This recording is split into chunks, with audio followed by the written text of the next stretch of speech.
Hello everyone, welcome to back my channel. আজ আমি তৈরি করে দেখাবো দুর্গাপূজার স্পেশাল ফুলকো ফুলকো লুচি রেসিপি। চলুন তাহলে দেখে নেওয়া যাক। এখানে আমি দিয়ে দিলাম ময়দা। আপনারা আপনাদের প্রয়োজন মতো ময়দা দেবেন। দিয়ে দিলাম পরিমাণ মতো চিনি আর সয়াবিন তেল। সয়াবিন তেলটা বেশি দিলে লুচি অনেক খাস্তা হয় আর ভাজার সময়ও তেল কম লাগে। যত সুন্দর করে আপনি ময়াম দিতে পারবেন লুচি তত ভালো হবে খেতে। আমার এই রেসিপিটি ফলো করলে আপনি পারফেক্টভাবে ফুলকো লুচি বানাতে পারবেন খুব সহজে।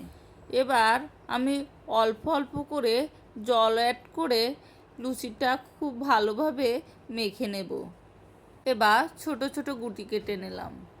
একবারে জল দিয়ে লুচি মাখতে যাবেন, অল্প অল্প করে জল দেবেন না, খুব ভালোভাবে মেখে নেবেন।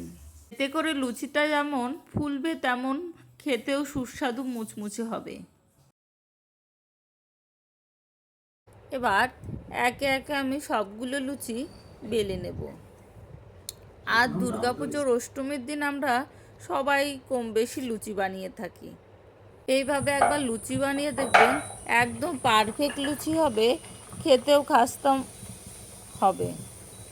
আর সবগুলো লুচি কত সুন্দর ফুলেছে দেখুন।